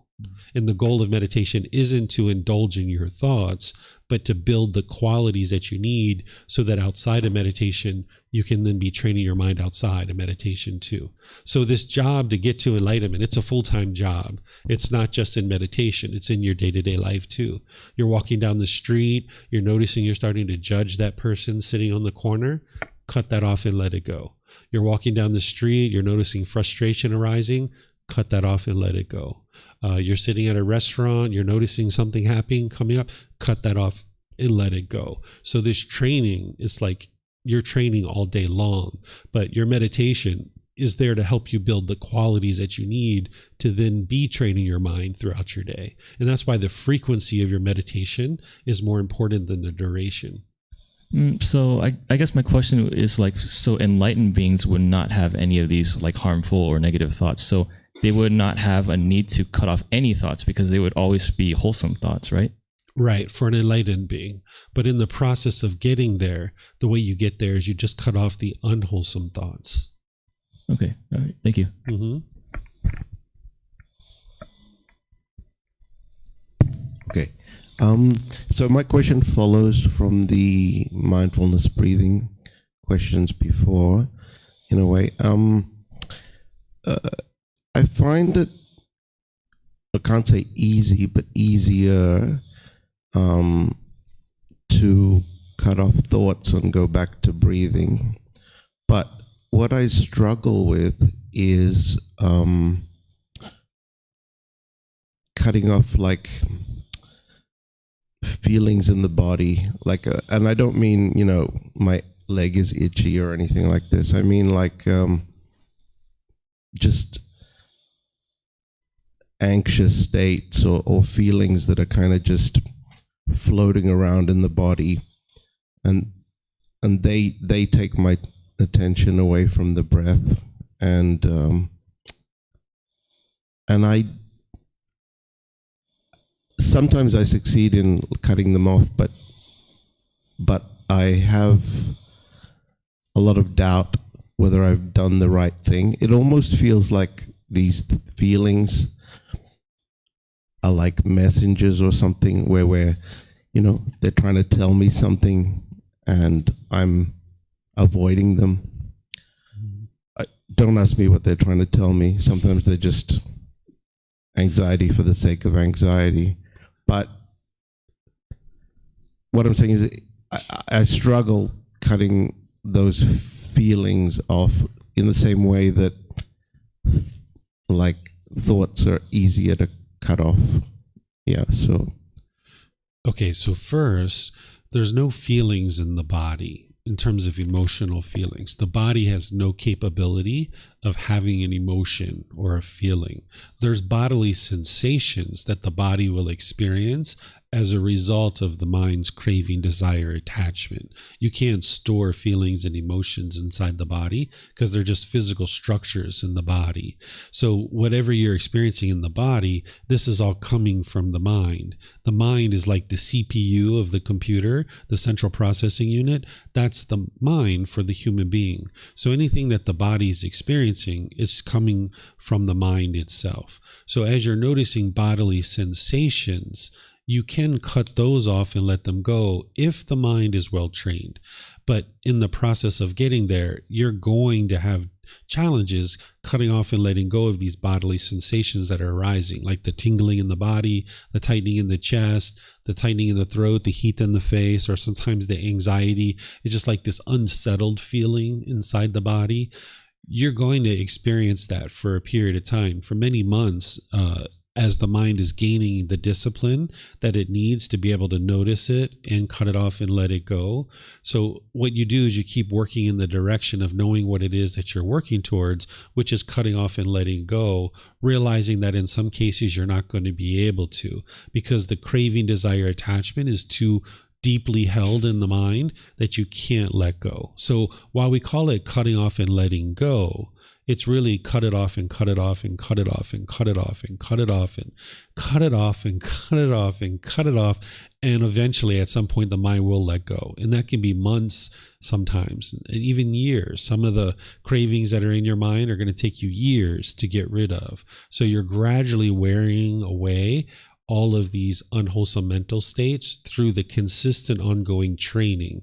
So you would like to consistently train your mind with the Eightfold Path every day, which includes the meditation, and understand that you are going to experience some discontentedness on your way to enlightenment. You can't just snap your fingers and instantly experience enlightenment. It's a gradual training, gradual practice, and gradual progress. And where you're trying to cut off and the mind won't do it, it's because the mind hasn't absorbed enough training yet.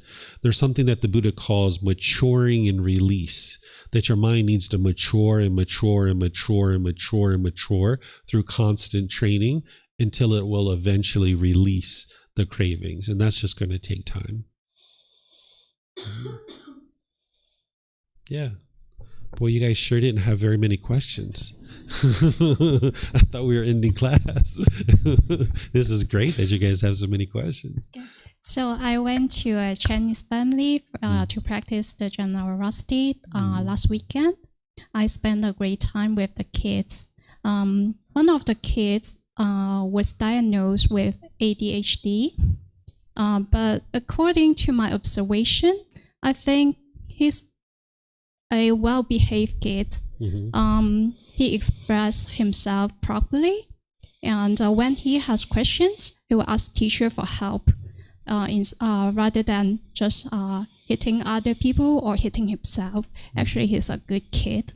So I tried to talk with his mom, and this mom think what the doctor said was 100% true, and they keep making this kid to take medicine. But for me, I think it's not necessary. So this mom has a strong belief about what the doctor said, so I didn't continue the conversation with her. So my question is, how can I help their families when I'm not with them, I'm not working for them, and when they think you are nobody compared to the doctors? Yeah. So you can only help someone who's interested in receiving help. And if they're not interested in receiving help, you can't help this person. You may not have the ability to explain to them fully in a way that they can understand and then appreciate and make changes and improvements. And that's their life. That's their choices. You can't control that. But if you would like to try to help them, one of the things that you could do is, I've done talks on this topic before on mental health, and you could send them a YouTube link to one of those videos, but you might preface it with, "Hey, Mom, I'm wondering, are you interested in learning something about mental health and mental illnesses? Are you interested in learning something?" And she's either going to say yes or no. And if she says yes, say, "Oh, great, I have this excellent little video that I can send you a link for. And if you'd like to take a look at it, I can send it to you." And she's like, "Yeah, sure, send it my way." Right? But she might say, "No, I'm not interested." And you're just going to need to be comfortable with that. And that's the choices that they're making. Mm-hmm.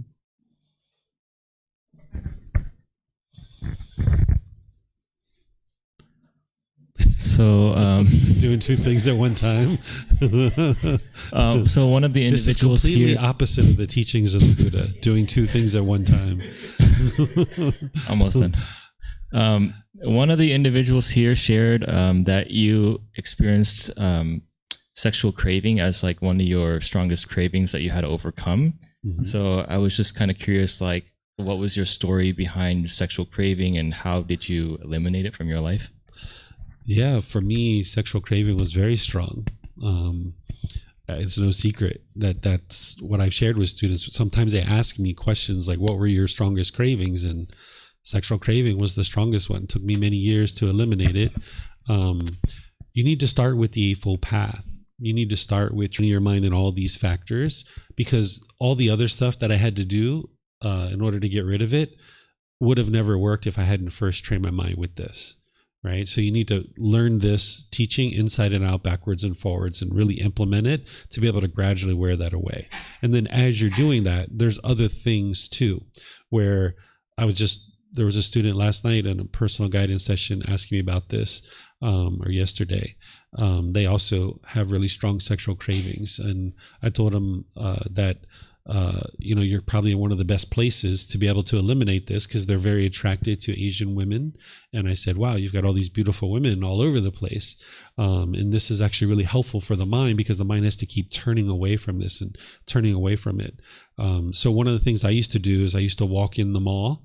Well, first of all, I didn't go to the mall for a really long time, because in my opinion, a lot of beautiful, attractive people are there.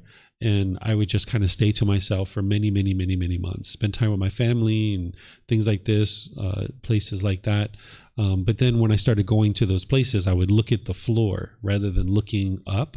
Or if I was looking up and I would see a beautiful woman, because I was attracted to women, then I would like duck into a store, or I would go to the bathroom. I wouldn't allow my mind to sit there and walk behind this person and like, wow, look at that. I'd really like to, your mind kind of like runs away with it, like, wow, I'd really like to be doing this or that, or, you're kind of indulging in that by looking through the eyes at this person. So instead of allowing the mind to do that, I would either look at the floor, or when I would look up and I would see somebody, I would kind of duck away, and I would that's cutting it off and letting it go, redirecting your mind. There's also a meditation to eliminate sexual cravings, which is looking at a dead corpse and training the mind to be able to see the unattractiveness of the body. So that's part of it. So there's these kinds of things. And then also, where the Eightfold Path comes in is whenever you're noticing the craving come up, you've got to cut it off and let it go, and cut it off and let it go, and get yourself where you distance yourself from sexual contact more and more and more. And whenever you're letting go of a craving that's this strong, you're going to go periods of time where you might go like a month or two without having sex, and then you'll have sex, or you'll masturbate or something like that. And then you'll go 2.5, 3 months without it, and then you might have sex or masturbate or something. And then you'll go 3, 4, 5 months, and then you'll have it. And then we got to the point where we were like a whole year without having sex. And then me and my wife decided to have sex. But you could see as soon as you do that, okay, you feel great for a few days, but then you get agitated and you get frustrated and you get annoyed. So there I was for a whole year experiencing all this peace and all this joy. And then for that temporary pleasure of sex, where during the act of sex and for a few days afterwards, yeah, there's all those pleasant feelings, but then you spend 2 weeks experiencing the agitation and frustration, trying to get your mind back to this point where you're at that peace and joy again. And then you reflect back and you're like, wow, that year of peace and joy was so much better than those 3 or 4 days of pleasantness. And you know what? I'm just going to get rid of this entirely and no longer have it as part of my life. So there's this gradual wearing away of it, starting with the Eightfold Path, and then distancing yourself from it and using the meditation to eliminate your sexual cravings. This is all what will help you in that direction. And it can take many years. I was actively eliminating it for probably a good 5 or 6 years before it was actually out of the mind. And looking back, there was even things I was doing before that without necessarily realizing it. And then also another way to eliminate your craving for sex is just to have lots of sex. Extinguish it, right? There were times when my wife, when we first got together, it was like 3 to 5 times a day. And I was like, man, again? We had to do this again? I remember complaining to one of my best friends in America that I was having too much sex. because I was a business owner at that time, and he was also a business owner, and we were talking about this. And he was like, "You don't have time for that." He's like, "You're too busy. You have to take all those showers and do all those things." He's like, "Man, that's too much sex." I was like, "Yeah, I know. I never thought I'd be complaining about having too much sex." But that's one of the ways to also extinguish it is, but you got to be really careful with that, because if you're doing this with multiple partners, this is unwise. But if you have a dedicated, loyal, committed partner, you might know that if you've had sex 2, 3, 4, 5 times in a day, you get to the point where you might do that for a few days and you just get tired and exhausted with it. And you're just like, been there, done that. It's kind of like when we were kids, we indulged in ice cream and chocolate, and we had a lot of that. And then eventually we got to the point where it's like, yeah, if we have ice cream and chocolate, it's fine, but no big deal. That's where you can get to with sex, is that it's not a big deal in your life, where when we're younger, we think it's like the best, most wonderful thing in the world. But as you start training your mind with these teachings and you start seeing true reality, you'll see that your mind's going up into this excited state and feeling really great with it. But then your mind drops off and you feel agitated and frustrated and annoyed when you're not getting it. So do you still kiss or hug your wife as well, or did that desire just drop? We don't do that anymore, but not because like we've actively decided like not to do that stuff. It's just that, you know, by the time you get to the point where you're in a relationship, we've been together for 17 years. We've been peaceful with each other for the last 5 years. We've been there, done that so many times. It's like you're living with your best friend. And sometimes people are like, wow, that's not very romantic. It's like, yeah, but we've already done all that romantic stuff. We did that for many years. And now it's like, yeah, it's just my best friend. It's like, I enjoy spending time with her. I thoroughly enjoy seeing her. Sometimes we're like playful with each other, where sometimes like she'll be doing something, I'll come up behind her and like give her a little hug or like a little kiss on the cheek, but it's really totally just playing. There's no next step with that. It's not out of interest to try to get something from her, right? Because that's usually what we do, is we do things around our partner because we want that sex, where now it's just like, oh, I'd like to show my affection to her, so I'll just give her like a little hug or something like that. But we've never really been that way. Like in Thailand, you don't really have all this public display of affection. You probably know that from being in Thailand. You don't see people even really holding hands much in Thailand, Thai people. And it's not because they don't love each other. It's just that they don't have that public display of affection, because why do we need to show other people that we love each other? If we love each other, we just know that we love each other. And now we just function as two individuals who love each other. So the love becomes much more pure, that it's not based on getting these pleasant feelings of the body and of the mind. It's just that we're just spending time with each other because we genuinely would like to see each other be well. Okay, thank you. Yeah, you're welcome. Yep. What are hugs then? Just are they cravings? If obviously it's more in Western society more. It's not really a craving. Like I still hug my son. At least 2 or 3 times a week. Him and I are hugging for one reason or another. I purposely don't hug my wife because, I shouldn't say purposely, but I slowly stopped hugging my wife, because if I did those things, it would arouse my sexual interest, my desire to have sex. So that was part of me kind of shedding that, is not having the physical contact that we once used to have. But there's no harm in hugging. Enlightened beings would hug people. Students hug me from time to time, but there's no emotion for me behind it. Same thing when I hug my son. There's no emotion behind it. I hug my son because I enjoy being close. I enjoy showing him my love. Sometimes I'm doing it as like a that a boy, like good job, you got a really good grade. Let me give you a big hug, or thank you for washing the dishes. Let me give you a hug. Or sometimes I even do it. I just say, hey, you know, I haven't hugged you for a little while. Why don't you come over here so I can give you a hug? And then just hug him for no reason at all, right? So there's no harm in hugging. But for me, with a woman who potentially there would be sex, like my wife, that's why I just don't hug her very frequently. We do it occasionally, but there's nothing else after that. But thanks for explaining that. But in terms of like just friends that see each other and hug, is there a meaning behind the hug, or is it like is there a craving there? Is there an attachment there? Is there something that is?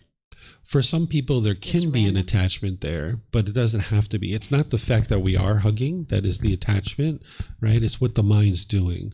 I think a hug is just basically like an acknowledgement of, hey, I feel fond of you. I would like to be close to you. Our embrace is kind of an acknowledgement of that on both sides, that we feel fondly about each other, and we feel fondly enough about each other that we're willing to be close to each other and embrace. But wouldn't feeling fondly about somebody create an attachment? No. See, this is where, like, have you heard me talk about the water and the hiking trail before? You haven't heard this? Okay. So I'll give you this example so you can understand it's not the object. It's not whether you hug or not that determines whether there's attachment. It's not whether you have a computer or not. It's not whether you have a relationship or not. Okay. So say I have a liter of water in my car and I'm on my way to the hiking trail, and I get out of the car and I'm on this hiking trail, and I'm 30 to 45 minutes down the trail, and I realize I don't have my water. And I'm like, oh, my water, my water, my water. And now you rush back to the car, you sling open the door, you twist your ankle, you get the car, you get the water. Water, water, water, water. In this example, you're attached to the water. You're having craving because the mind is basing its inner feelings on this thing. It's not the object itself that is the craving. It's the mind longing, yearning for it. Because I could also be out on the trail, 30, 45 minutes down the trail, like, I forgot my water. You know what? I'm going to be out here for a while. I'm planning to be here for 6 or 8 hours. Let me go back and get my water. And now you calmly make your way back to the car and you get your water and you go on your hike. So the object's exactly the same. The difference is how the mind's relating to it. So whether you hug or you not hug, that's not determining whether or not there's a craving. It's about how the mind's relating to this. If you get all these conditioned feelings, when you hug, you feel so great and so wonderful. And when there is no hug, you don't feel great, then it's an attachment. Because there was a time in my wife's life and our relationship where if she came home and she gave me a hug right away, I felt really great and I felt really wonderful. And if she came home and she didn't give me a hug as soon as she walked in, I felt angry and frustrated, like she didn't love me, right? So that was me basing my inner feelings on the hug, whether it happens or not. But you can also hug without that. And so it's not the action itself in this example. It's not the object. It's how the mind's relating to this. You guys can ask all the questions you like. That's why I come here on Wednesdays, to let you guys ask any and all questions. It's a question that was asked before. I don't know if you didn't hear it or if you chose to not answer, and it's okay. So just let me know. Okay. Is there any time to say this is not the right time to do this path? This is not the right time. The right time to do this. To do the path, to take the path for enlightenment, or to practice detaching from friends or family? Is there a certain time? Is there any? What did I ask? Sorry. Is there any time where you would say this is not the right time in one's life to do this? No. It would be wise to be practicing this path every single moment, every single waking moment, no matter how young or how old you are. It would be wise to be practicing these teachings, because that's what's going to lead to your peace and your joy. Okay, let me see if we have any other questions. I don't think we have anything else here. I have one more. Oh, we have one? Okay, go ahead. So how do you achieve a right view of each situation? And is the Eightfold Path like this? Like first right view, and then right intention, and then speech, action, and so on. Sorry. Because once you reach one, then the next one comes like naturally. So right view is the foundation of the path, and having right view is to understand the Four Noble Truths. What is the problem? Discontentedness. What is the cause of that? Craving, desire, attachment. What is the elimination of it? Eliminating craving, desire, attachment. And what is the path forward? The Eightfold Path. And now the way you practice this is whenever you're angry, whenever you're frustrated, experiencing any discontentedness whatsoever, instead of blaming the outside world and looking externally, the way you practice the Four Noble Truths is you look inward and you figure out, what are my cravings here? What are my mind's longing, yearning for? Rather than going around and blaming other people for the feelings that you're experiencing, right? So getting to the point where you have right view in every situation is to never blame other people for the feelings and emotions you have, is to look inward for what are your cravings, desires, attachments that are leading to any discontent feelings. So that's how you get to right view. All these other factors, you're not mastering one before you move to the next. You're actually learning all of them and practicing all of them at the same time. You couldn't practice right speech, for example, without right effort, right mindfulness, and right concentration. It wouldn't be possible. You also couldn't practice right speech without right view and right intention. So you need all of these factors to be understood and practiced. So this is why I describe it like a speaker system, that you're dialing this in and tweaking the dials and getting a better and better quality sound out of the speakers. So wherever you see that you don't understand one of these factors or you're not practicing them, you need to be able to understand it, reflect on it to verify it, and then practice it and integrate it into your life more and more. Most students, they'll spend a minimum of 6 months just learning and practicing this from the very beginning of their path, upwards of maybe even a year as they're learning and practicing at the very beginning. You really need to know this inside and out. Otherwise, anything else you're learning about the teachings of the Buddha, you're not really building it on a really strong foundation. Because like getting rid of sexual cravings, if you didn't understand this, you wouldn't be able to get rid of that. Or any other cravings that you were trying to get rid of, you wouldn't be able to eliminate them and use all these other tools and techniques that the Buddha has if you didn't first understand and practice this one. You're welcome. I think you said thank you, right? Yeah, you're welcome. Okay. Okay. So I don't see any other questions anywhere. So I'm just going to end by thanking all of you guys for coming. Thank you for being interested to learn the teachings of the Buddha. As you guys would like to learn more, you're more than welcome. This Friday, we have a social event coming up where we're having a temple game fun night at 6 p.m. here at the temple. If you guys would like to come, hang out, play some board games, listen to some music, have some food and drinks, and hang out with some of the people in the community, that's at 6 p.m. on Friday. On Saturday, we have our introduction to the teachings of the Buddha at 1 p.m. This is just a 3-hour course where you can get introduced to the teachings of the Buddha in a more formal way. Today, I just kind of gave you guys a little bit of a taste of them, but if you would like to kind of have a more formal introduction, that would be great. And then on Monday next week, we have a Foundation in the Path to Enlightenment course, which is a 5-day course from 9 a.m. to 3 p.m. each day with an 1.5-hour lunch break, where I'm helping students to build a foundation in the path to enlightenment. And then, of course, we have our regular Sunday, Wednesday, and Saturday classes, both here at the temple and online as well. If you're looking to get started on this path to healing from what hurt you so that you never need to hurt ever again, the best place to start is this first book. And you can get this from our website for free. Go to buddhadailywisdom.com. You can download it for free. You can take it and go print it.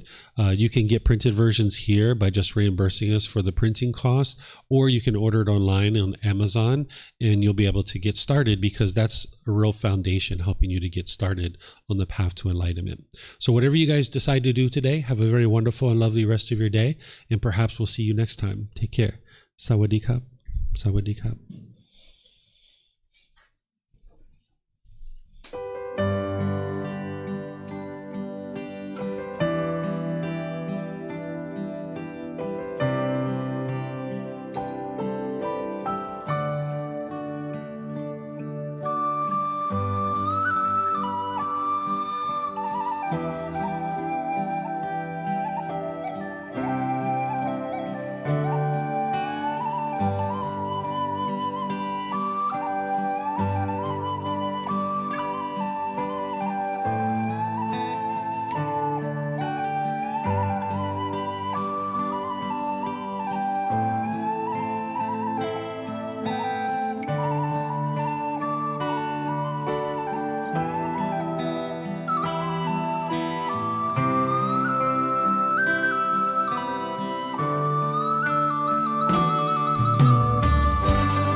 you again for watching.